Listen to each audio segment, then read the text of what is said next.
right, Shalom. Shalom, Akim. First and foremost, I want to give all the praise, honor, and glory unto Yahweh, Bahashim, Yahweh Shai, Bahashim, Rakakwadash. Double honors to the apostles and elders of Great Millstone who root and teach well. God. Wa Barakathum, to the hopeful elect. All right, now today through the Spirit, we want to do a quick lesson going into worrying leads to doubt. All right, because what happens is when you're worrying about stuff, you're losing that trust and confidence in Yahweh Bahashim, Yahweh Shai.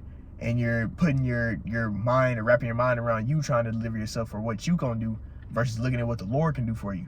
And that basically makes you lack faith.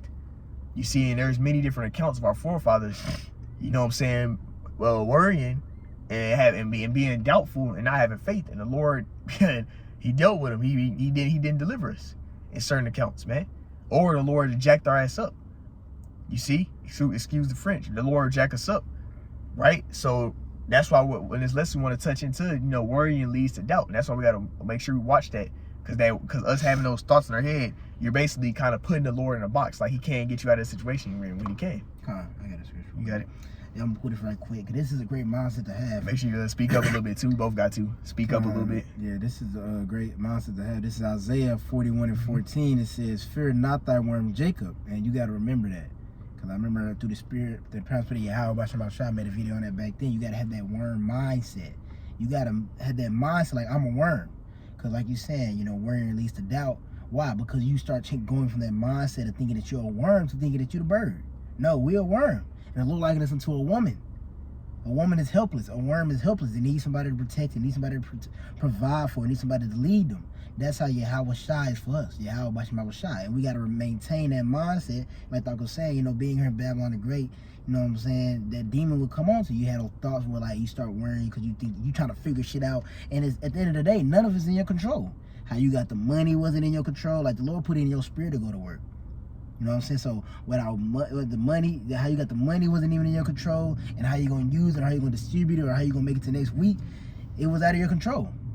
So I'm reading it again from the time I read it all the way through. Isaiah 41:14. Fear not thy worm Jacob, and ye men of Israel, I will help thee, saith the Lord. And our Redeemer, the only one of Israel. So Yahweh Bahashim telling us, fear not, you know what I'm saying? Don't be swayed by these thoughts, you know what I'm saying, worrying about all this other stuff.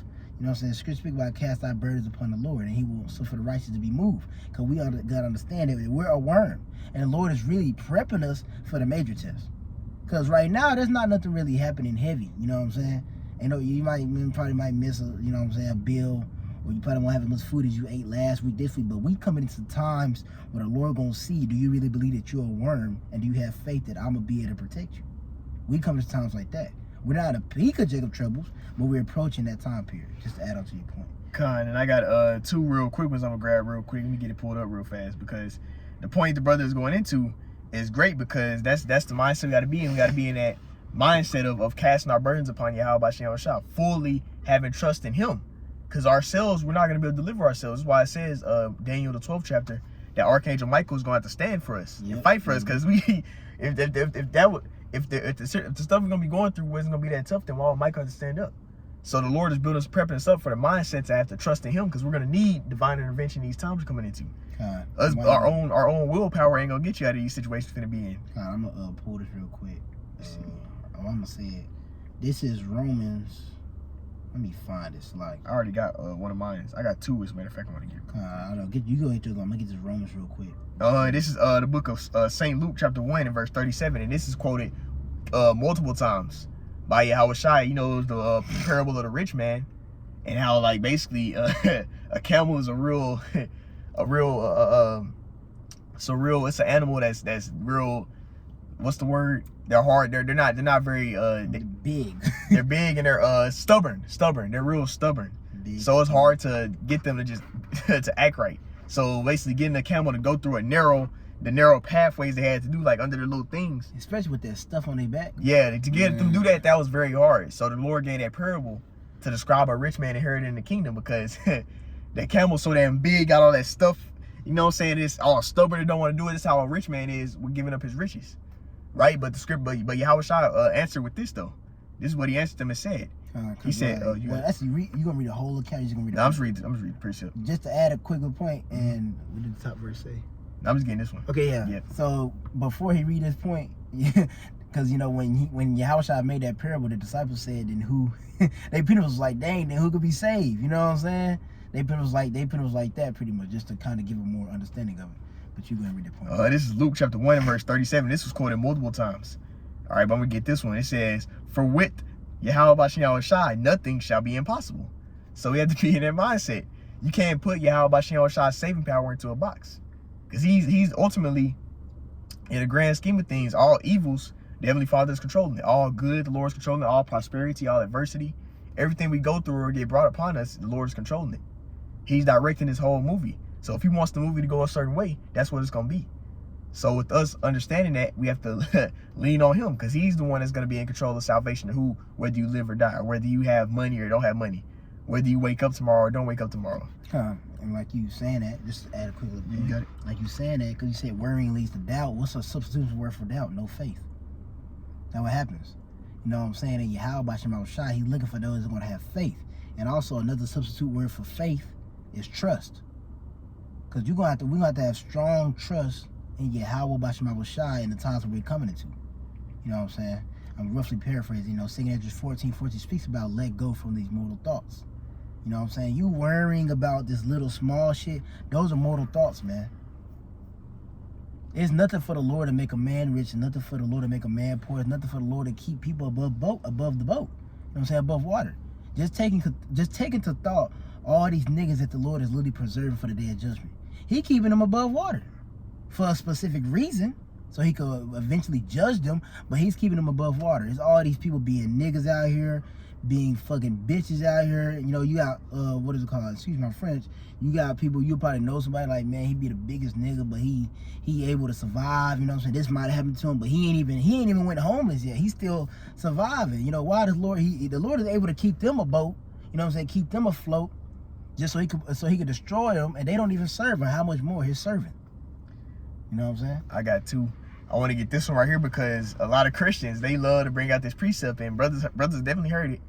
This is precept that's everybody definitely heard, but without the proper understanding, these people don't even apply this scripture. Because this is what King David says, and they say it in church all the time, but they not in that spirit, man. This is Psalms chapter 23 and verse 1. A psalm of David. So King David, our forefather David, man. All right, and the elect is the house of David. Okay, so they're going to be in the same spirit David was in.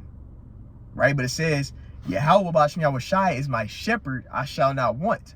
Now, when you go into the word shepherd, it means like you're a caregiver, or the person that's in charge of you. And then when you go into that word want, it means to be in need of anything, right? To be in want or in need of something. So when it says want, it's talking about like being in need of something. So basically, King David made a faithful statement. That statement showed fidelity, because he was like, man, the Lord is dealing with me. I'm good, man. I'm not gonna be in need of nothing. The Lord got me. That's basically what he's saying. But these people in the world don't be in that spirit. Because guess what? What do they do when they get in trouble? They don't pray. They don't consistently pray all the time. You know what I mean? They don't look into these scriptures to you know, be guided in their life. They just do whatever, man. And then whenever they get in trouble, they want to run to the Lord at that point. And then they're in that spirit that what we're doing a lesson about, worrying. They're all doubt. They come into the Lord all doubtful and scared, because you don't like, basically your everyday life, you're not serving the Lord. It says in the fear of the Lord is strong confidence. But if you're not serving the Lord, because fear goes into obedience ultimately. Yep. Because it means to fear the Lord, to depart from evil. When you depart from evil, you're being obedient. So guess what? Those that are not obeying the Lord, you're not gonna come to the Lord with confidence. You're gonna come to him doubtful. Yep. Just like the Christians do. That's what. Oh, God, please help me. They all condemn, because they know they really ain't right. So they're not coming to the Lord, and also they're not using the right names anyway. Yeah. But I'm just saying though, they even with them using the false names, they be all doubting and scared, because they know they ain't doing right. And then you think about it, since they wasn't exercising that trust with Yahweh Shai, what did the scripture say? If you come unto the Lord, you know what I'm saying, you must loosely paraphrasing, scripture about if you come unto the Lord, you know what I'm saying, your faith can't be wavering.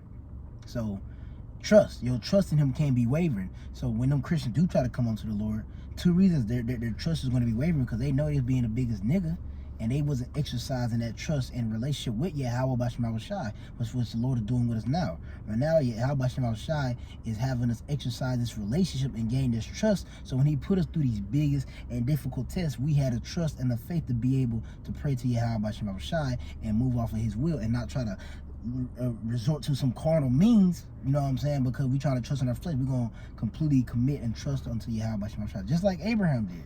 When the Lord told Abraham to go and, you know what I'm saying, walk, he just did it. That shows strong faith and trust in Yahweh Shemashah. Strong faith and trust in him, man. And we trying to be in that same spirit, because we finna come into the down. Jacob Tribbles at the peak, and the Lord is prepping us right now, putting you through minor tests, building up your faith, going from faith level to faith level to faith level. You know what I'm saying? Because the Lord want to see when he come back. It says, when the Son of Man come back, shall he find faith? Shall he find something that still had that trust in him? Still believe that he's going to be, like the scripture said in Isaiah 41. Fear not thy worm, Jacob, I will help thee. Are you going to be in that mountain that I'm a worm and Yahweh Shemashah is going to come help me? Because the mass is going to be moving off the flesh. Guns, food, scavenging. It's going to be like the road. I Am Legend out here, man. They're going to be moving off the flesh, man. And the scripture said to be carnally minded to be death. And the only one that can deliver us from these times and things to come is Yahweh Shemashah, because he's bringing them. And I know you have some. Yeah, I had a couple. Yeah. Because, hey, man, that reminds, like, you brought up forefather Abraham, man. Well, guess what?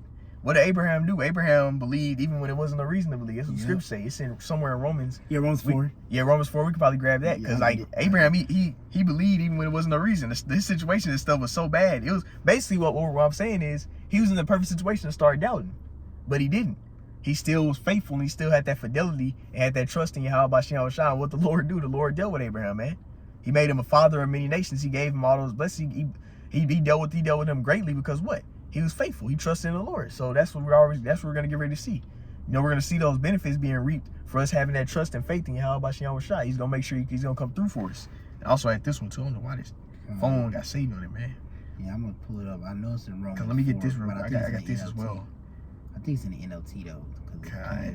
I got this too, because this goes what you was just saying earlier. This perfectly what you were saying. I don't know why this phone tripping. Satan. Let me type it in again. Here we go. There it is. Pulled it right back up. This is the book of Matthew, chapter 6. And I'm going to start at verse 30. Because this is going with the Kahan was going to earlier. The priest was going to earlier, man. This says, Matthew 6 and 30. Wherefore, if the Heavenly Father so clothe the grass of the field, which today is, and tomorrow is cast to the oven, shall he not much more clothe thee, O you little of faith? So when you deal with that spiritually, you liken that to the rest of these damn nations. All these other people. And you think about that, the grass. Well, you already said it's like, my bad. Yeah. Now you liken that to the rest of all these other people, these nations. The Lord is saying we're his special, peculiar people, but he still got these nations, got land set up. You know what I'm saying? They got all this stuff. Esau got all this technology and all this stuff. If the Lord gave the people that he don't love that, how much more are those that he loves? Right? And then you even look at, it's another precept that goes to, like, you know, the Lord dealing with the animals. But he said he loves us more than animals, man. So how much more faithful should we be? You know, the Lord, it's actually above. I'm going to read it. I'm going to jump up real quick. This is Matthew 6 and 26. Behold, the fowls of the air, for they sow not, neither do they reap, nor gather in barns. Yet your heavenly Father feedeth them. Are ye not much more better than they? So the Lord makes sure these animals and all these different creations, but speaking of fowls right now, you look at them birds, they always somehow find something to eat. And they surviving. So if the Lord is ordaining them to be able to survive and eat, how much more those that are sowing after the Spirit that are serving the Lord? You see, and then these heathen nations ain't serving the Lord either. And they eating. You'll see some heathen, homeless ass heathen. They somehow surviving. The Lord let Gandhi go a long ass time without fasting. I mean, he went a long ass time without eating. He fasted a long ass time. The Lord don't give a fuck about no damn heathen. But so how much more his men that he's dealing with, man? And that's the point we're going into, is like, you know what I'm saying, not doubting. You know, not worrying, because worrying is ultimately just doubt. Yeah. That spiritual demon Satan trying to make you doubt the Lord's saving power. You know? But I'm going to continue on. It says, verse 31. It says, therefore, so since the Lord does this, it says, take no thought, saying, what shall we eat? Or what shall we drink? Or wherewithal shall we be clothed? God, I want to add this quick point. Say that again, Baba Shah. It says, verse 31, therefore take no thought, saying, what shall we eat? Or what shall we drink? Or wherewithal shall we be clothed? In other words, quit worrying about stuff that you don't even control. You know what I'm saying? Like, we get caught up in trying to control stuff that we don't control. You know what I'm saying? That's what it be. That's where the worry starts coming in, because you trying to control this was going on, this is going on. Yahweh Basham Shai is controlling the full thing. So put your trust in him and do to the best of your ability. Serve him, please him. Scripture says, seek ye the kingdom first, and all these things gonna be added unto you. That's right here. Oh, that's coming up? Yeah. See, so, you know, you worried about all this other stuff, you know what I'm saying? Don't be worried about, dang, how I'm gonna eat 3, 5. You don't control that. You don't control how much. You don't even control if you're gonna be alive tomorrow. The Lord do. You know what I'm saying? But you go ahead though. And that's why you have to trust in the Lord and not lean to your own understanding. Because your own understanding, Satan can play on your mind and make you start doubting. Yep. That's what worrying leads to. Because when you're worrying about stuff, you're you're trying to contemplate on, dang, what the hell am I gonna do? Instead of looking at what can the Lord do. Let me shoot up a prayer and see what the Lord will do for me. You got it? And I just want to click on slacking for cutting you off. You know, it's one thing your flesh always do. It always recognizes that you have a limit. You like, damn, what could I do? Dang, I might not be able to do it because of this, because of that. But with the Lord, what the Lord gonna do? He could do anything. There's no cappage to what the Lord could do. It's cappage to what we could do. You know what I'm saying? Cause like you could probably be like, dang, I gotta pay bills next week, but dang, I ain't get to go to work today. You know what I'm saying? Like, dang, Carter just hit me. They're like stuff like you start thinking about those things that's gonna hinder you. But when it comes to Yahweh Basham Shai, it can't nothing hinder her from saving somebody. And then on top of that, you gotta realize this, because this is what this precept is going into. Okay, if you're serving Yahweh Basham Shai and you're sincere in your mind and you want to continue to serve him, do you really think the Lord not gonna put you in a situation where you can keep serving him? It doesn't make sense. You gotta have that type of mindset. Understand that, you know, Yahweh Basham Shai gonna make sure we good so we can keep doing his will. Now, if you wasn't doing his will, if you was being like a nigga, then yeah, you should be worried about that. Because you're not serving the Lord. But if you serving Yahweh Basham Shai, you have nothing to worry about. You just got to continue to stay on that right track and path, man. You know, but I'm going to continue on. It says, verse 32, for after these things do the Gentiles seek. Now, this word is ethnos, which ethnos can be talking about Israelite foreigners, or it can be talking about actual heathens. But right here, it's talking about the actual heathens, right? Because the Lord actually, look at Esau. Look at Esau. Yeah. Esau has all these different takes. Let's look around. Lord allowed him to get in the height of his blessing, ultimately. Jack us up, have control and dominion over all these people. But he don't give a shit about it. The Lord gonna destroy Esau forever. Exactly. So that's what they need to be worrying about. They need to be worrying about this little mortal stuff or this little low stuff. Because this stuff that you know what I'm saying, Satan trying to put in your mind and doubt about. Carnal shit. It's carnal stuff, and also it's not in your control anyway. Yeah. The Lord is the one directing whether you're gonna eat or whether you're gonna live or whether you're gonna die, whether you get mercy, whether you don't get mercy. It's all of the Lord, and a lot of stuff is just out of your control. Yeah. That's what you got to realize too. That's another thing you got to realize. A lot of stuff is just not in your control. Yeah. So just by you knowing that alone will help you not stop worrying so much. Because like you can't do nothing. Like certain situations you just can't avoid it. The Lord just had to set up where it just happened. Yeah. It's nothing you could have. Like let's say, for example, I remember I was on the way to camp. This is a little personal testimony. I was on the way to camp, and it's fucking rain everywhere, rain all over the window and stuff. I'm over. The thing is doing rain and stuff, and it happened to be a pothole, and it just looked like water all over the road. And then I happened to drive exactly right on that pothole, right where that stove was at, and it screwed my whole tire off, and I missed camp because of that. It messed up my fender and stuff on the right side of my car. I was on the way to camp, and I had another time period where I got into a car accident on the way to camp. Yeah. You know what I'm saying? I'm in my mind I'm trying to get to camp. You know what I'm saying? Go do the work. And then some stuff pop up like that, you see, and that was out of my control. I like you can't. I couldn't have been like, okay, I'm gonna drive like out so she can see me, and then she ain't gonna hit my car, or let me slow down when it's water all over the road and I can't see out the windows like that thing going like that, and then not hit that pothole. See, certain stuff is out of your control, so you got to understand that. You know, certain stuff. Hey man, you got to be faithful. The Lord tries us out. That's what this thing is about. The Lord is proving us. We got to prove ourselves. Part of us proving ourselves, we got to get tried out. You're going to get put in some uncomfortable situations. It's like, damn, how the fuck am I going to get out of this? And that's where you got to have faith. Not look at the sight of the thing, but just have faith that the Lord will be able to deal with you and get you out of it. Hey, you know what? I'm going to pull it because I got 3 of them in my mind right now. I'm going to just get this real quick. Let me get this. It says, verse 32. It says, I'm going to read from the top. Matthew 6 and verse 32. For all these things do the Gentiles seek, for your heavenly Father knoweth that you have need of all these things. But what did he say? He said a specific key detail after this. Verse 33, but seek ye first the kingdom of Yahweh Bashem Yahushai and his righteousness, and all these things shall be added unto you. So seek Yahweh Bashem Yahushai and serve him and be obedient unto him. And guess what? All those things going to be added unto you. The Lord going to make sure you're good on that. Is it going to come when you want it? Nope. But he going to make sure you get it when you need it. Everything we need is going to be there. Now, we're not going to have our wants because guess what? The Lord is trying us out. He's proving us. But guess what? If we endure this and continue through this trial process, even as it gets harder through Jacob's trouble when they bring out the MOTB, we continue. The Lord going to reward us. Then we're going to get everything we want. That's right. Right now, it's not the time for us to get what we want. Right now, we're trying to follow Yahushua. So Yahushua didn't do what he wanted. Yahushua prayed not to hey Lord, if it be your will, take this burden upon me. Take this burden off of me. Another way. If there's another way, I'll do it. But nope, that was what he had to do. And then also throughout his whole life, Yahushua basically lived his life. He basically lived the life as the priest would, man. You know, like priests, they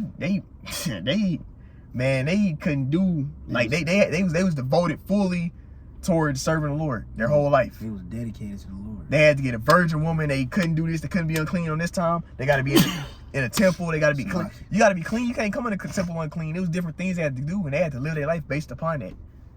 So Yahushua did that, man. So if anybody knows about not getting to do what they want, Yahushua would know that. Hey, like Yahushua said, my meat is to do the will of him that sent me, which will goes into meaning wants and desires, and to finish it. So if Yahushua was doing that when he was on his side, we coming in the same stead as being servants unto Yahushua, ultimately unto Yahweh. You know what I'm saying? We got to be the same way. Our meat is to do the will of the one that has sent us and to finish it. That means going to, eventually if you either get, the Lord put you to sleep early, the Lord put you to sleep early, or he decided to have you, translated when you still alive. You know what I'm saying? He said someone say. But wait a minute though. Those that do get put to sleep early, they raising up first. Anyway. Exactly, so really technically, ain't no losing. if it's no losing in this thing, it's victory by serving the Lord to the end. If you endure, it's victory. Because guess what? If you do be a martyr, you're gonna rest, and then as soon as Yahushua returns, you're going right back up in the chariot. Now those that aren't of the elect, if the Lord raised them up, they gonna be burnt up again, and they still gonna have to go through that judgment. Yeah. They still gonna have to come back to the loins of the elect. But if you're of the elect and you die believing in Yahweh Bashem Yahushua, he's gonna raise you back up when those chariots come back. And guess what? You're gonna be the first one to get changed in that new body. Yeah, your story was the meat brothers. I mean, what's the Greek brothers when you're already up there, Oh yeah, so it's no losing, man. I'm gonna pull you got it. I'm pull this because you was going into pretty much how, you know what I'm saying, when the Lord, he's trying us out. You know what I'm saying? And really, first off, just really quoting the scripture real quick, you know what I'm saying? What it's called, when Paul got locked in, they counted the joy that they was able to suffer with Yahushua. You know what I'm saying? So when we get brought in these situations, it's a blessing because, you're first off, you got to understand why. Scripture say all things were good for those who serve Yahweh Bashem Yahushua. Job acknowledged that should the Lord not bring us evil, the Lord going to bring us all this good and not bring evil. That's a false balance. That's an abomination to the Lord. The Lord is omnipotent. He's going to bring good and evil. So with you understanding that, the Lord going to have you abased, and he's going to exalt you at some points. You got to know how to deal with both. Exactly. Because Paul said that. Paul said, I know how to be abased, and I know how to be exalted ultimately. Exactly. To paraphrase, you got to know how to be in those low positions. Because guess what? We're proving ourselves right now. Exactly. Yahushua already proved himself. He already got tried out, and he passed it. Yep. You see it, and guess what? Through him, we can pass too. Come on, man. We continue to follow him. He gonna be with us, and he gonna allow us to pass too. Exactly. Come on, Yahushua came down in sinful flesh. Came from above, man. But just to throw that, you know what I'm saying? You gotta look at these low points. The Lord put you in no situation. It's an opportunity to prove your faith. Cause that's what it is. At the end of the day, it's a trying of your faith and to build it up. So to fix an error, you probably more faithful in the aspect of something else. Probably, let's say, with your money, you're more faithful, and trusting the Lord. Lord probably put you in the ditch, but the Lord get you out the ditch. But when it came to like food, you're not, you know what I'm saying? Lord got, every brother different. So I got like probably three or two. But this is Sirach. This one you had. Sirach 2:4. It says, whatsoever is brought upon thee, take cheerfully, and be patient when thou art changed to a low estate. Now the word patience means to endure long suffering. Yep. So you got to endure long suffering when you're put into a low estate, because ultimately the Lord is just proving us and trying us out. Yep. And also another thing too, a saying that I believe Apostle Gabar said it, and that it came to my mind too, is if you endure, you grow. Yep. So if you endure the chastisement and things the Lord bringing upon you, it's gonna purge out some iniquity or sin, and also it's gonna make clean your mindset up, man. It's gonna make you have more faith. You see, by you going through with it, man. All right. So that's what's happening by us being tried out, man. So it's nothing to worry about. Whenever you get put in these different situations, it could be death being brought to you, you know, which is easier said than done, you know. Hey, just have faith. Call on Yahweh Shem Shadow's names, man. And then guess what? If you believe, the Lord is gonna make something happen, man. But you can't call wavering. You got to call in faith. Exactly. I got another one. I'm gonna pull this though before we got it. I'm gonna pull this one though. This is James chapter 1. I'm gonna start at verse 2. It says, "My brethren, count it all joy when you fall into diverse temptations, knowing this, that the trying of your faith worketh patience." So it says, "Count it all joy you fall into different temptations." That means you're getting put through different trials and tribulations. Tribulation means difficulties or straits or pearls. So you're getting put through pearls, difficulties, and straits. Count it joy. Why? Because the Lord's showing you dealing with you. Yep. The Lord is putting you through that stuff, so He's requiring you to have to use more faith.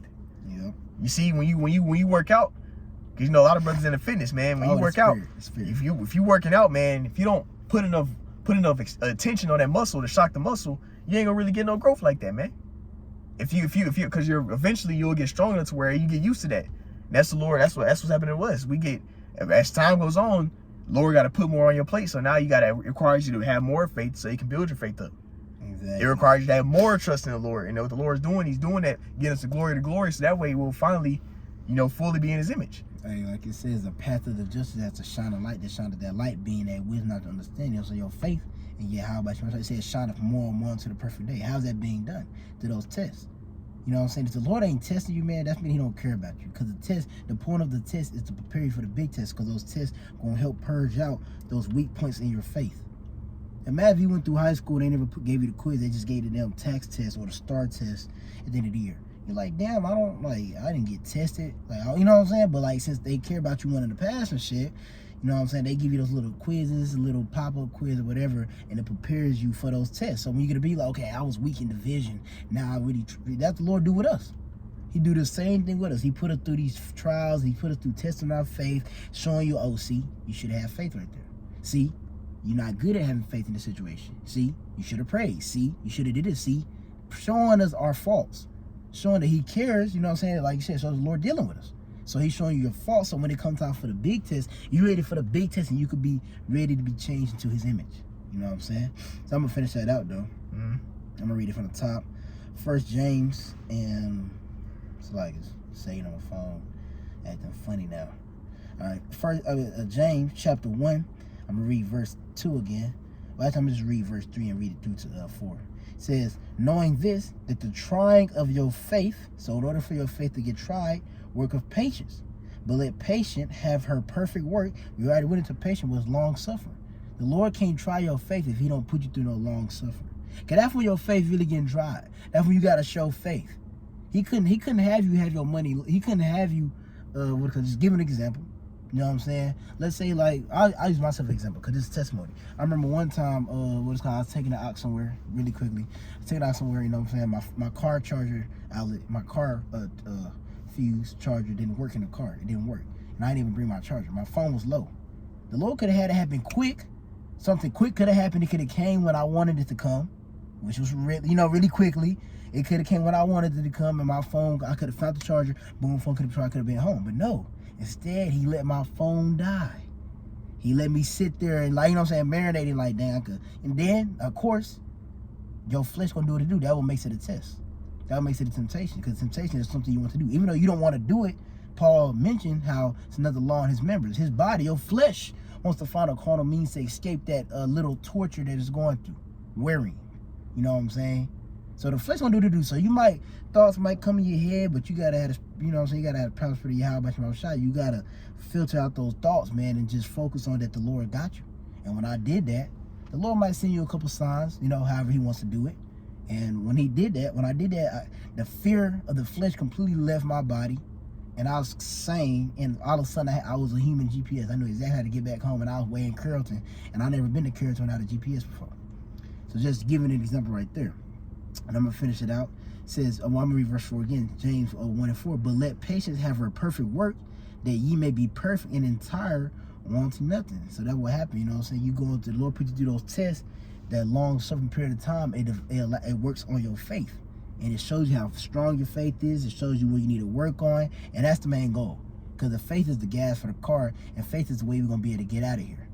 And like going back to the title, you know what I'm saying? Worrying, what is it? Worrying leads to doubt. Yeah, worrying leads to doubt, and doubt pretty much means no faith. You know what I'm saying? You don't need to be worrying about stuff that is out of your control, because nothing's in your control. Now, would the worrying thoughts come? Yes, it's part of the test. But you got to remember the scriptures. Instead of you just laying and you know, trying to continue in those worrying thoughts, you just pray. Yep. And because at the end of the prayer, what do brothers say? Amen, which means so be it. Yep. So it means, okay, I prayed, now I'm gonna let the Lord work. So that takes faith for you to actually really do that. When you pray, you gotta actually believe the Lord's gonna do something. Then when you say amen, okay, boom. Or tawada tawab, you know what I'm saying? You boom, you end the prayer off. You gotta know that the Lord gonna do something. You gotta have faith that He gonna make something happen. Now it's gonna happen when you want it to happen? No. Nope. Jump down 13 book shot. Oh, okay, I'm gonna go back to the James. I got you. James 1. So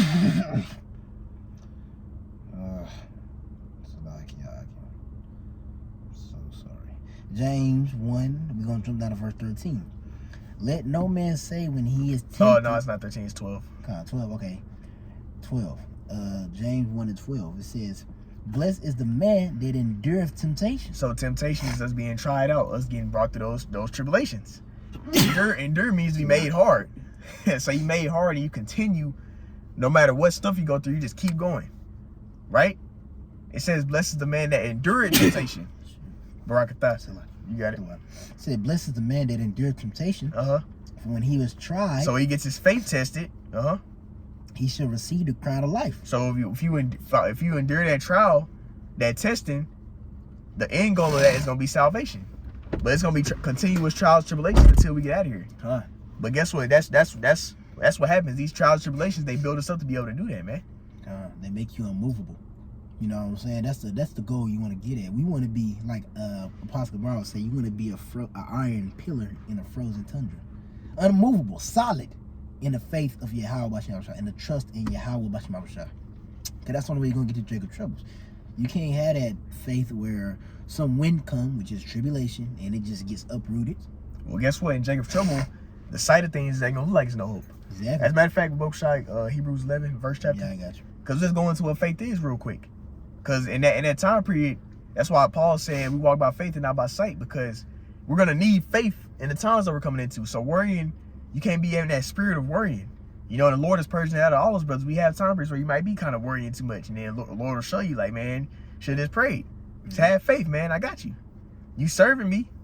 Do you believe those scriptures that's reading? My servant shall eat. You see, my servant shall be married and have abundance. Do you believe that?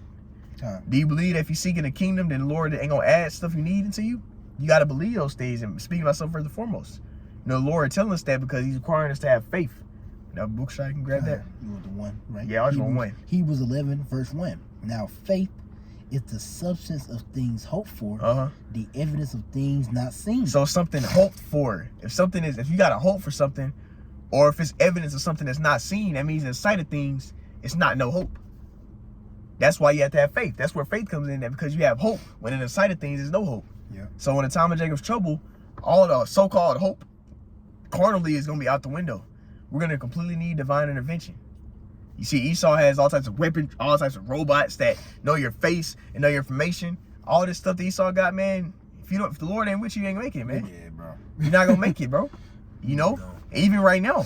Yep. You see, because like we're literally, the reason we're able to go out and prophesy against this kingdom, we're literally prophesying this man's, we're ultimately like really telling this man how his kingdom is going to fall and what's going to happen to him in the middle of his kingdom. And he ain't doing nothing about it. Yep. Why is that? Because Yahweh Bashim Shah has allowed this to be done. You think Esau really want to, then on top of that, he trying to take down videos and stuff. The Lord got brothers in the spirit of making cold words, all this stuff. Bro, if it was up to Esau, he would have been had us off the internet. He would have been killed us off or whatever. But it's not his will, you see? Exactly, because, you know, think about it, just throw this in there and think about it. That gives you faith too right there, that your power is stronger than the power that the world looks at, which is Esau. That gives you faith too, like you could say, because, you know, like the Lord said, He said, if you glory in anything, glory in the glory that you know of me, roughly paraphrasing, and you should glory in that, because like it's almost like let's say like you got a big brother, but you know your big brother could beat up the school bully, but everybody's scared of the school bully. You got confidence to talk shit to the school bully because you know your big brother gonna beat his ass. You know what I'm saying? That's how we is in Esau's kingdom right now. We talking shit to our evil twin brother Esau, and he got all the power in the fucking world right now. But we know our big bro can whoop his ass. We know who gave him the power. Exactly, big bro. He's nothing without the Heavenly Father giving Esau. Ultimately, the Heavenly Father blessed him with the sword, and he put it in a situation where Esau was able to subdue all these nations and get control and dominion over earth. Yep. But without the Heavenly Father doing that, they wouldn't have been set up. And also, the heart of the king is in the hand of the Lord. Yeah. So everything that's happening, the Lord's directing and controlling that. But if you don't have that set in your mind, you know what I'm saying, Esau can make you start being fearful and being all doubt, or ultimately just trusting in man versus trusting in Yahweh Bashem Shai. Yeah. Looking at carnal measures, and what happens when you look at carnal measures is something. It's always some type of It's always a restriction when it comes to carnal measures. With the Lord, it's no limit. It's no limit to His power. He can deliver you at any situation. Lord, as it says Isaiah 53. Lord's arm is not Isaiah 53. Isaiah it's in the 50s. It says Lord's arm is not short that He cannot deliver. So guess what? No situation we get brought into is too big for the Lord to get us out of. It's nothing. Yeah. Just like it's nothing for the Lord to destroy this whole dominion and stuff Esau got set up. He said he gonna destroy Esau's shit in an hour, and it took him years to build this shit up. And the Lord gave him the spirit to build this shit up. But look at Yahweh Shai. So he's not even gonna raise. He's gonna kill all these nations gonna be gathered against Yahweh Shai. He's gonna like basically with not even no effort, just destroy this whole place. Exactly. All of them gonna turn into fucking dust, man. Smell of smoke. You can get that Philippians now, unless you had something. I did, but no, you can bring it up. I mean, we could get the Philippians because I was gonna go listen, but if the Philippians going according to your point, we can pull that at you. Because I was gonna say something real cool. Really, mine's probably be like more towards the end. Where the Philippians at? I got you. This is Philippians. Like, I can bear with me. Wi-Fi acting funny. These Esau devices. This Philippians chapter 4, verse 6. Be careful for nothing. Yeah, be careful for nothing, but in everything by prayer and supplication with thanksgiving, let your request be made known unto Yahweh Bahashem Shai. So that means be in a spirit of prayer, putting all your trust and subjecting yourself to Yahweh Bahashem Shai. You see, and not worrying. When you worry, you're not gonna do that. You see, and we can't be in that spirit of you know what I'm saying, being all worrying and all in our thoughts, because our flesh will have us feel all these emotions. These emotions are nothing but stuff spirits can work off of. Demons like to work off of your different emotions and things you feel. So we got to be in that spirit of trusting in Yahweh Bashem Shai in prayer, because when you pray, you're asking you're asking the Lord to you putting your burden or whatever the thing you're dealing with in the hands of the Lord. Mm-hmm. And you're not worried about it. You're like, Lord, I'm gonna let you do what you do. Please help me. Yahweh Bashem Shai, and you ask for your request, right? You're praying. You putting that burden upon the Lord, and then you're not gonna overdo it by you trying to do it yourself, because you clearly, the reason why you're worrying is because you clearly can't do it by yourself. Yep. So ultimately, when you get put in different situations where it's too big, where ultimately really the Lord allow you to do it anyway, but for the sake of the video, maybe you get in a situation that's clearly too hard for you. That's what the Lord waiting on you to act. The Lord put you in a situation so you can pray to Him. He want to see the Lord. These all tests. The Lord want to see. He wants you to know something. He already knows. He trying to show you, pretty much, in the test, what you should have did. Because usually when you fail the test, you figure, dang, I should have prayed. Also, I want the next one on that one. Oh, okay, yeah, you be like, dang, I should have prayed. Or you know what I'm saying? You always think about what you should have did to pass the test, but the Lord wanted that to be known so you could work on it. He had to show you a weakness so you could work on it. So next time that test come by, you're gonna feel the exact same. You might feel even worse. And you're gonna know that it was divine intervention that got you out of that. Yep. It was nothing that I could have done that could have got me out of that situation. You be thinking about stuff. Cause you might get delivered. We'll have little deliverances right now. You might almost get in a car wreck or something like that. You be like, man, if I want to serve the Lord, I feel like the Lord just let me get got right there. The Lord had you get got, or you might turn into a dang Fast and Furious driver. That happened to me before. We're not gonna go into that, but Lord just be doing stuff, man. It'd be crazy. Yeah, because like we in this flesh, we're subjected to some shit. Or it might be something that, you might have so much stuff going on, it might get nicked under the bud, but the Lord will bring it to the light. You need to work on this. Yep. Because we got all types of infirmities in us because we've been brought up here. So it's a lot of stuff the Lord got to purge out, man. And you got to have faith to endure that process. Yep. You got to believe the Lord can actually fix you, or He's actually fixing you. You got to, they always say this saying to mama, but really father. Father knows best. Yahweh Bashem Shai knows best, man. He knows exactly what he's doing. It's perfect. It's just like a kid and a father. Because the reason they're saying father know best, because when you're a kid growing up, really it's mamas, but when you're a kid growing up, you will like to question certain stuff your parents probably tell you to do because you don't trust their intellect. You know what I'm saying? Us being sons and daughters of Yahweh Bashim Shah, we gotta have that mindset that father knows best. I might not understand what scripture say. My ways are higher than their ways. My thoughts are higher than them. You know what I'm saying? Like the heavens are from the earth. You know what I'm saying? Roughly paraphrasing. So the Lord saying like, I'm gonna do stuff that you're not gonna understand. But I did say that all things were good for those that, you know what I'm saying, serve me. I did say, seek ye the kingdom first and all the things will be added on you. He did give us things. He told us things that he gonna help us if we serve him. So we just gotta trust that. You know what I'm saying? And that's that faith, man. And it requires patience too. You gotta endure some long suffering. You see? But you can get the next one. Yeah, this is verse 7. I'm gonna read 6 again. Philippians 4, 4 and 6. It says, be careful for nothing, but in everything by prayer and supplication with thanksgiving, let your requests be made known unto Yahweh Bashim Shai. And the peace of Yahweh Bashim Shai, which passeth all understanding, shall keep your hearts and minds through Hamashiach Yahweh Shai. Finally, brethren, whatsoever things are true, whatsoever things are honest, whatsoever things are just, whatsoever things are pure, whatsoever things are lovely, whatsoever things are of good report, if there be any virtue, and if there be any praise, think on these things. Yep, that's what we should have our mind on. Not worrying about, you know what I'm saying, my bills and I'm going through this or I'm going through that. Because as that, I believe it's the chapter, it's a couple chapters before, it goes into how Paul said, I know how to be a base. Yeah. It's actually later on in that chapter. He knows I know how to be a base, know how to be cast down, so you got to believe that. And guess what? It requires you to endure some long suffering when you have faith. You see? But you got to understand that the Lord gonna make something happen. You got to have that faith. And that's the Lord is getting out of us. You see, he's requiring us to have faith. And also, another thing the Lord is doing is he's making us want to get delivered.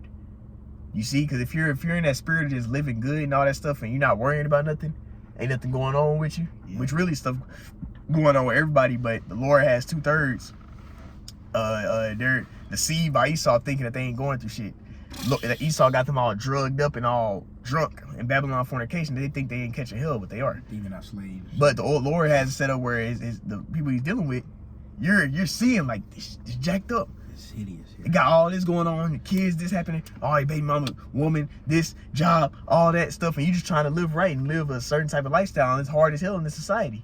But the Lord's doing that because what? He wants us first. He wants us to have faith. And also, guess what? He wants you to sigh and cry. He wants you to be delivered. He wants you to seek to be delivered out.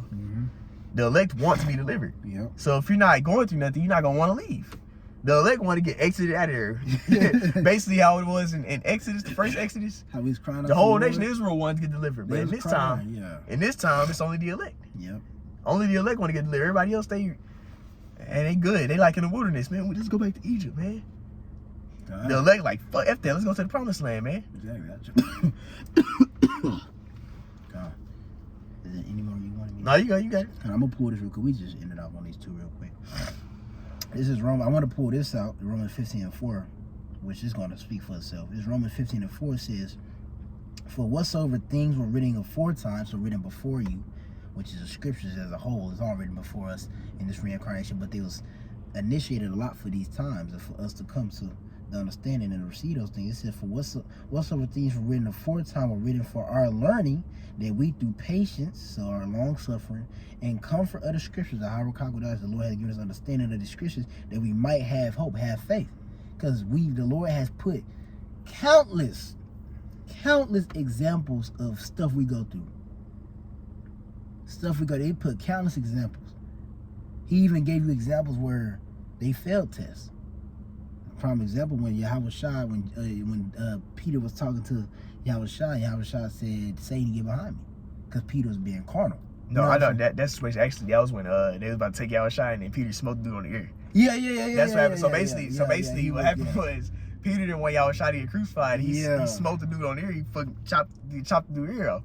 The Yahweh Shai rebuked him on that because basically it was the will of the Father that he was going to get crucified and stuff. He told, basically Peter was being against the will of the Father. So that's why he called him Satan. Exactly, adverse. Exactly, adverse. You know what called I'm him saying? like an enemy, basically. Yeah, dude, you know what I'm saying? We have stuff like that might happen, you know what I'm saying? Or any other example. Example when Peter was walking on water, you know, he stopped start focusing, having faith. He started looking at the side of things, started drowning.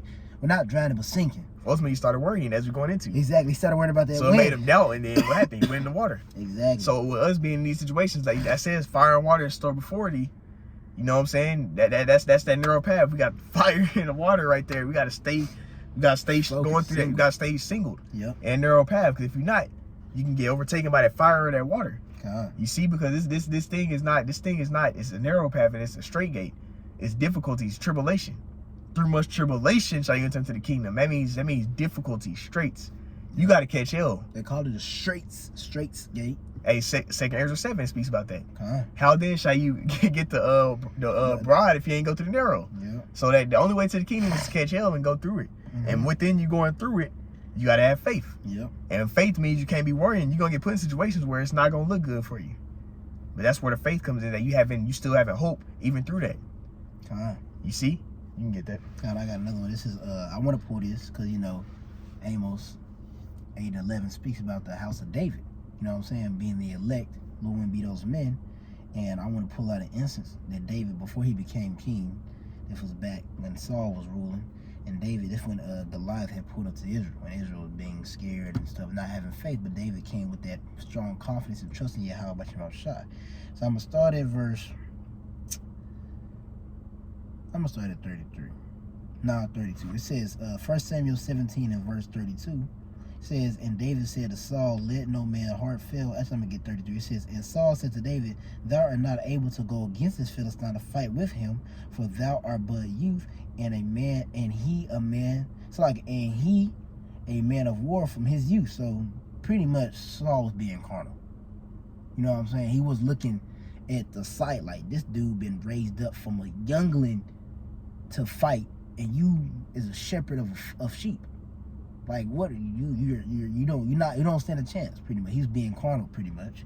And he said, and David said unto Saul, thy servant kept his father's sheep, and there came a lion, and a bear, and took a lamb out of the flock. And I went, so pretty much David's right now is finna pretty much boast and glory that he know Yahweh Bashim Shai. He's finna give examples of tests that Yahweh Bashim Shai had put him through that increased his faith to ultimately prepare him to fight the fucking Philistine, because obviously Goliath could have easily slayed the lion, the bear, and all them. He's fucking 9 foot, big ass sword. You know what I'm saying? He's a man of war from little and on up. So he could easily slay those too. But the Lord was preparing him, his faith, going glory from each test. You know what I'm saying? To get to the point to his big test, Goliath, and he killed him too. My reader said, and David said unto Saul, and David said unto Saul, this is verse 34, thy servant kept his father's sheep, and there came a lion, and a bear, and took a lamb out of the flock. And I went out after him, and smote him, and delivered it out of his mouth. So he killed the lion, and when he arose again against me, I caught him by his beard, and smote him, and slew him.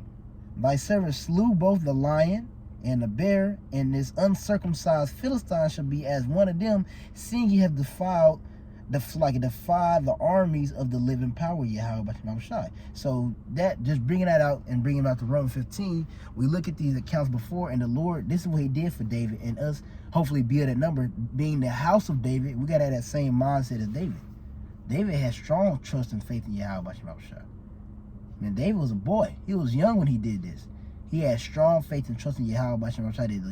Man, Lord gonna give me the strength to kill this uncircumcised Philistine, because he tried to come to defy the armies of Yahweh Bashim Shai. He's foolish.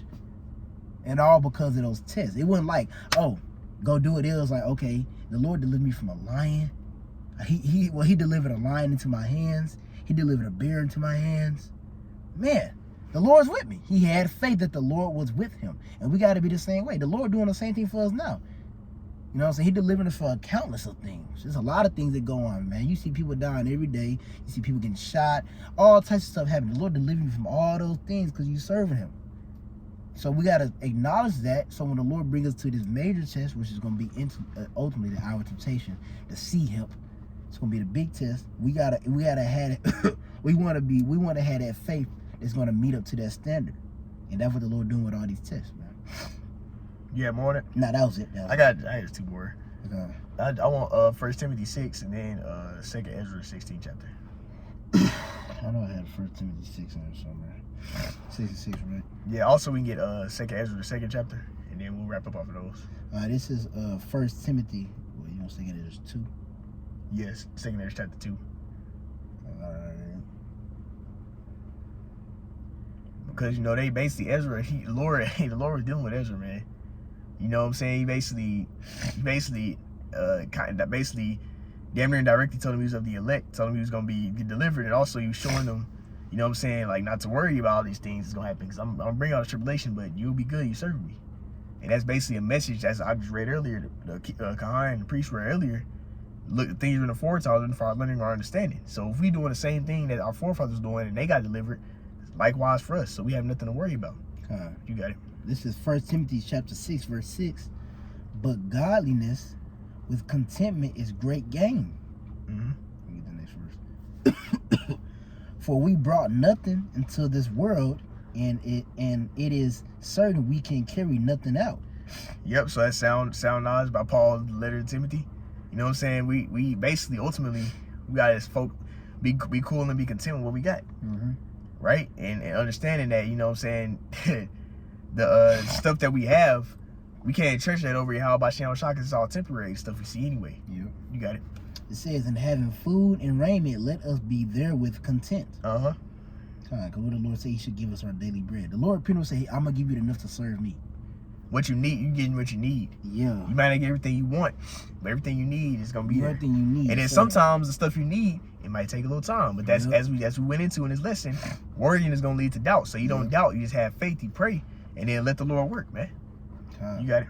But by they that will be rich fall into I remember we won't need more on that. Okay. That's one at 6, 7. Also, I forgot one more good one too. You can get that 2nd Ezra. It's gonna come back to me. Okay. It was one that I was just thinking about. The 2nd Ezra. So you want to start at 1 or no 2 and then go. Let me see. Are you in verse 2? It's all the way like 30. It's like 22 or something. 21. Okay, you'll see it. It's like 30. So let's see, go down. It's 30s. Yep, 30. All right, scroll up a little bit. A little bit more. Yeah, there it is. 27. Okay, I figured. This is 2nd Ezra chapter 2, verse 27. It says,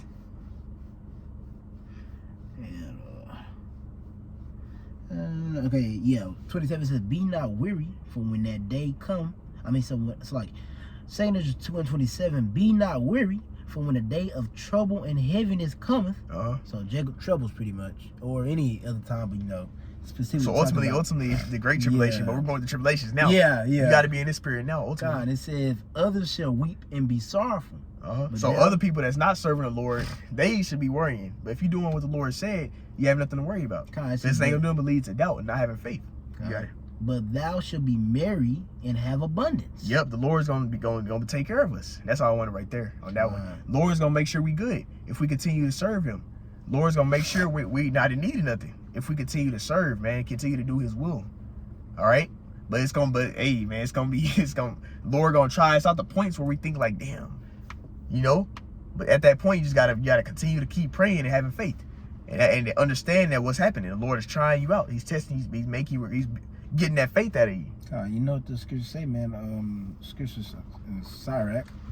I'm not sure, but it's in Sirach. It's in the earlier chapters, probably 5 or 6. I think it's 6, not 5 or 6. But it says, when you get a friend, be not hasty to credit him. You know what I'm saying? Roughly paraphrasing it. So the Lord said, I call you no longer servants, but friends. This is our way of, you know what I'm saying? Proving ourselves. Cause we on proving ground right now. We in a grace period. We taking this grace period, this liberty, this grace period, and we making the best out of it. You know what I'm saying? The elect, Lord be the number. We making the best out of it as you're trying to grow in as much faith and develop the greatest relation that we can have with Yahweh Bashar Shai, because we know when times come and it's detriment, we gonna need it, man. Psalms 37 and 57. Was it 57? No, Psalms 37 and 25. Yeah, I know I had that on here. And then another precept that goes with that Romans, because really you already basically got it, but that's Sirach 2nd chapter, Sirach 2 and 10. Yeah. It goes with that Romans 15 and 4. That's true. Because basically it says, look at the Sirach 2 and 10 says, look at the generations of old. So it's basically saying, look at things written aforetime. Yep. That I do. And it says that every trust in the Lord and was confounded. Did every abide in my fear or trust in my name was confounded? No. Yep. The answer is no. So that's basically showing you not to doubt. But hey, the house of David is gonna be coming in David's stead. Now, what did King David say? He's been here all this time. He said all that time he lived. This is what he had to say. You got it. This is Psalms 37:25. This is King David singing, speaking. It says, "I have been young, and now I am old." And David lived for quite a time, man. Well, longer than we've lived here. David lived for a minute. But it said, "I've been young," because when David died, it said he was stricken in age. That means he had to have been very old. It says, "I have been young, and now am old, yet have I not seen the righteous forsaken, nor his seed begging bread." Not even his seed, man. The Lord has. Hey, not even his seed. So that shows you we have nothing to worry about if we continue to serve you. How about Shem Shai? You know, we're going to get put in situations where you might have to lose, like Elder Apostle Carl was going to earlier. You're going to have to lose, so you might have to, family issues, you might have to drop from your family, whatever the case may be. All these things are going to cause you to have worry and stuff, but guess what? The Lord got you, man. Yep. If you stay faithful, the Lord's going to hook you up.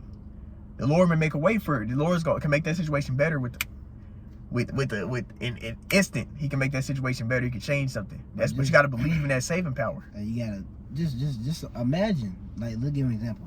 Because think about Job. Job's situation before was good.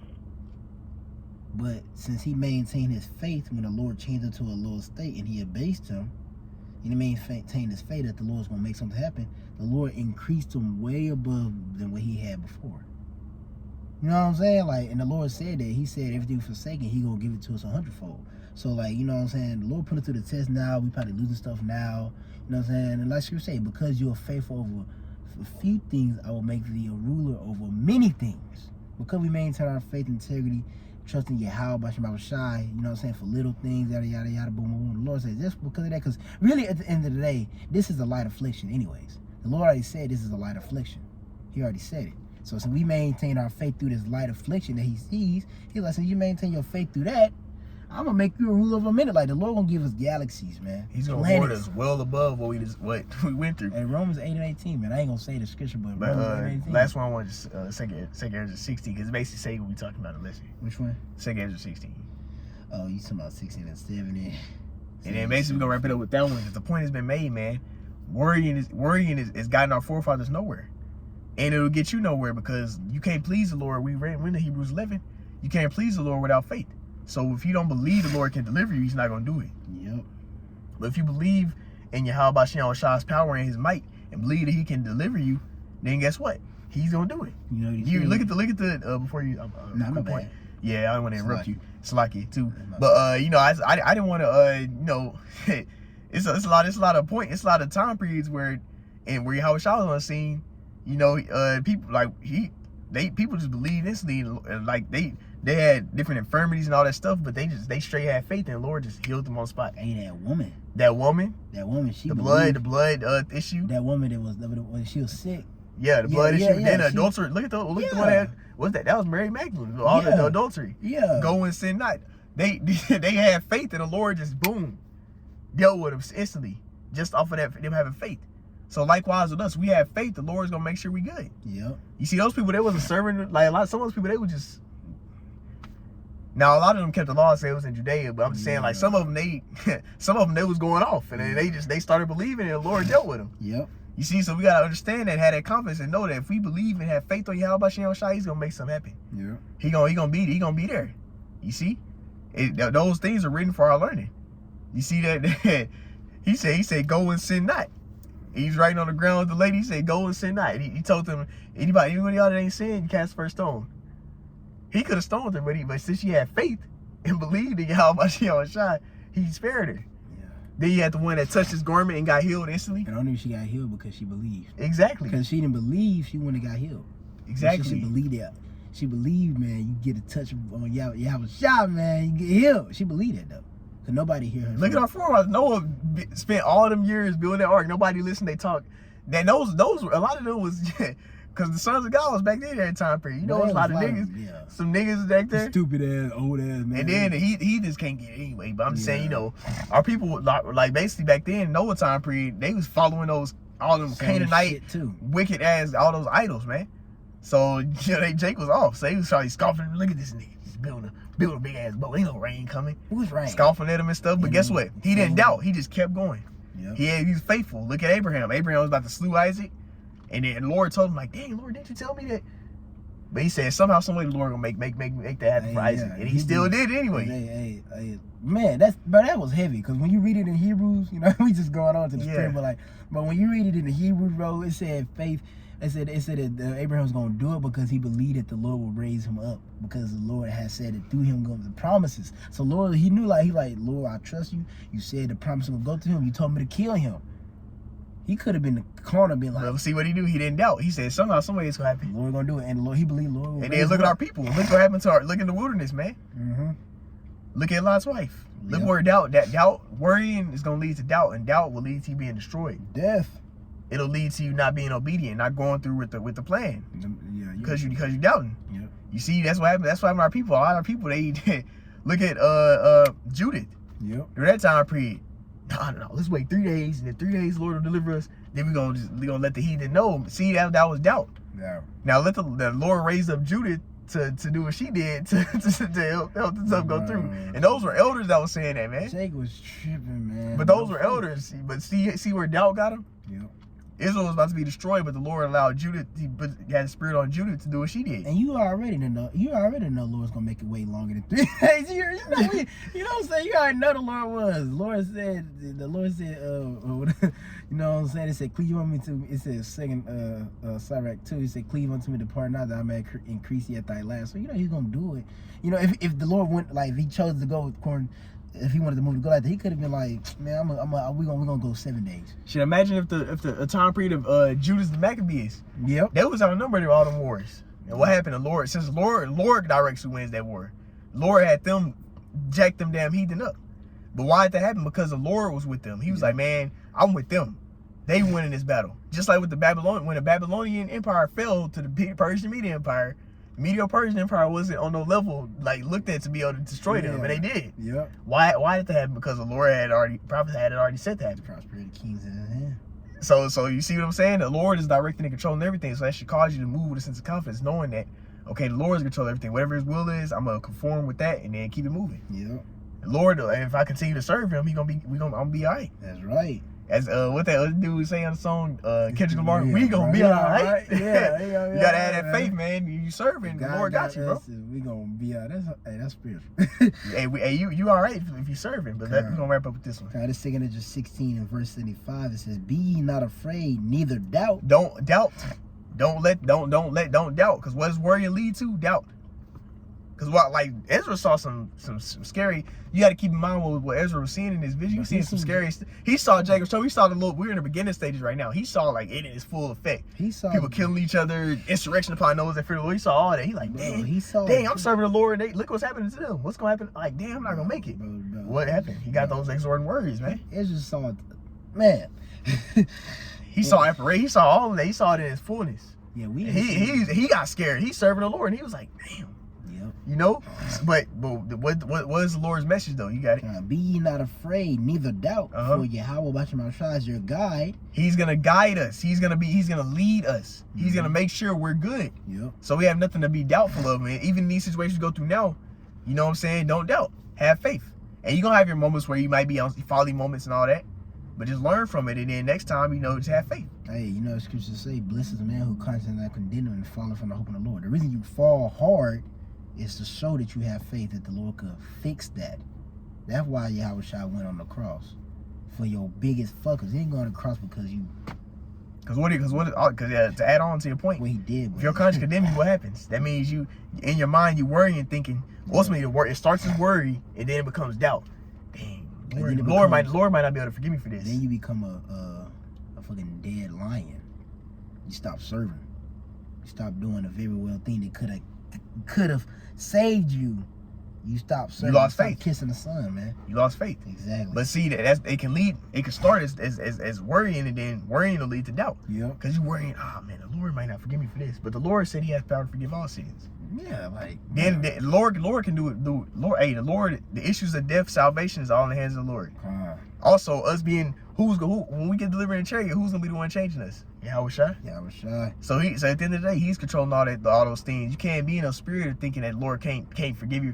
His blood is powerful to cleanse all sins. He has power to forgive whatever you want to forgive. He went on the cross already. Exactly. Really, he went on the cross for the whole nation of Israel. But on this side, it's only gonna be like on it. Yeah, kind as you're saying. Only on this side, it's only gonna be for the house of David, the elect. And then the rest of 2/3, that the blood is on them too. Because guess what? They're gonna be entering into the covenant through the elect. Yep. So really, the new covenant for the whole nation of Israel is gonna start with the house of David. It's gonna start with those that the elect. Then everybody else can come back to their loins. So the blood is for everybody. Yep. But on this side, it's only gonna be in effect for the elect. That's who's gonna get salvation. Everybody else, they gonna have to come back through the loins of the elect. And just to add a quick little point, just clear it up a little bit. They probably get a little confused. The reason that the blood gonna be on the 2/3 too, because by the blood being on the elect, it allows for the 2/3 to come through their loins and be reincarnated, and that therefore the blood goes into effect on them too. Just to throw that out there for any newcomers out there. But we'll finish it out. This is 2 16 and 76 says, "And the guide of them who keep my commandments." So you observe or you doing what the Lord commanded us to do. You obeying him. You got it. "And precepts said the Lord, Yahweh B'Hashem Shai. Let not your sins weigh you down, and let not your iniquity lift up themselves." And we can wrap it up with that one. Let not your iniquities weigh up themselves, so don't let your conscience condemn you. Yeah. Don't be worrying, because guess what? The Lord sees, what you got to realize, the Lord sees your heart. He knows your mind. So regardless of what you do, because somebody could be so-called serving the Lord, looking on the outward appearance look good, but in their mind, they probably got hatred towards the brother. They probably doing it for man. They want to be looked at as this wisdom, knowledgeable dude. They got pride on whatever the case may be. Lord knows your heart. So if your heart is right and your mindset, if this is right, then whatever you're doing in the flesh, I mean, we're not gonna be justified by that. Yeah. So guess what? Though the elect are gonna have that mindset that's sincere, that's faithful towards Yahweh Shai, and they're gonna be on that accord as the elect is supposed to be on. So guess what? Regardless of your fuck ups, your mind, the Lord knows your heart. He knows your contract. He knows when you didn't want to do it. When you do mess up, if you did it with a malicious heart or not. Yeah, exactly. So he knows what your mindset is. So just by you knowing that should make you not doubt. Cause you're like, Lord knows that I'm trying, man. Yeah. You see, the Lord sees that. It ain't like the Lord can't see your mind like you ain't trying. But if you just sitting there just doing whatever, not trying, just being a straight nigga, or being a fucking it's a word. It's a hireling. Being a hireling, you know what I'm saying? You probably doing it for gain, or being a sinner. Yeah, he's being wicked or whatever the case may be. Then the Lord sees that too. So that person that's being he can mess around and be looking like he doing the work and everything, but really in his mindset he's not right. Yeah. But the Lord sees that, so that's why he can't let your conscience condemn you. Your conscience will try and make you start being worrying and doubting, thinking like, man, I can't keep battling this flesh. But guess what? I can do all things through Yahweh Shai who strengthen me. Yeah. Now, what happened when Yahweh Shai was at his little point? The angel strengthened him. We got Yahweh Shai who came in the flesh already, and then his blood is eternal. We can cleanse anything, but without faith, believing that thing, you got to believe that the Lord can fix you from your issues you're going with or you're dealing with. So that's why your conscience will condemn you. Your flesh should be telling you, I can't battle the flesh anymore. Well, really, you're not battling it anyway. The Lord is doing it. Every good work you do, the Lord is controlling it anyway. But I'm just saying, though, for the sake of the lesson, the flesh will try and make you think you can't battle it no more. But through Yahweh Shai, you can do anything. You can battle that shit. Through Yahweh Shai, the Lord can fix you.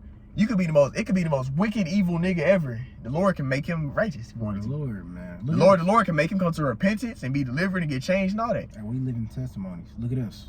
Exactly. You don't know every brother's life outside before they came to the truth, man. But I'm just saying, I'm just giving an example though, because we all dropped the ball. But I'm just saying though, for an example. Yeah. It can be somebody that you looking like, damn, bro, there's no way. And the Lord can turn a sodomite, man, into a whatever the case may be, prophet, man. Whatever the case may be. But I'm just saying, the Lord can fix you, man. You got to believe that. So that's what happened when your conscience condemn you. Damn, the Lord might not forgive me. He might not be able to do. The Lord can do all things. You can't put the Lord in a box.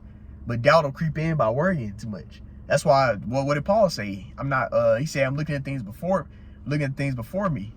Not looking at what I did in the past. He said I've not been apprehended. So I'm looking at things before me. The things he's doing right now. Not what I did or in the past. He's looking forward. What am I doing? Okay, I got the names. I can still pray. I'm still serving. I'm good. You just keep moving, pushing forward. It's gonna be stuff that you do that you might damn and your conscience and stuff. But at that point, you just gotta pray for forgiveness and keep it moving, man. Believe Yahweh Shai can fix you. Yeah. Because ultimately, if you endure, you're growing. The Lord gonna purge whatever He got out of you. Eventually. Yep. You know, it might not be tomorrow. It might not be next month. It might take time. But hey, the Lord gonna purge your shit out eventually. Eventually, you get a new body. Exactly. That's the ultimate Exactly. change. But I'm saying, you know, it's gonna be stuff that take longer for you to stop doing. God, man. You know, you might have something that you might have real big trouble. You might have to fast, praying. You praying consistently. You might have to be counseling with brothers, all that, and it take time. But eventually, if you stay faithful, the Lord got you. God. You see, so we got to be in that spirit of having faith and not letting that doubt creep in by worrying. But that's the point, man. You know, y'all need to open. Hey, I said it all. Lord will, this is edifying. I want to give double honors to the apostles, elders, great millstone who root and teach well. And until next time, all praise, honor, and glory unto Yahweh, Bahashem, Yahweh Shai, Bahashem, Bahashem, Next time, Kwame Yasharallah, Shalom. Shalom.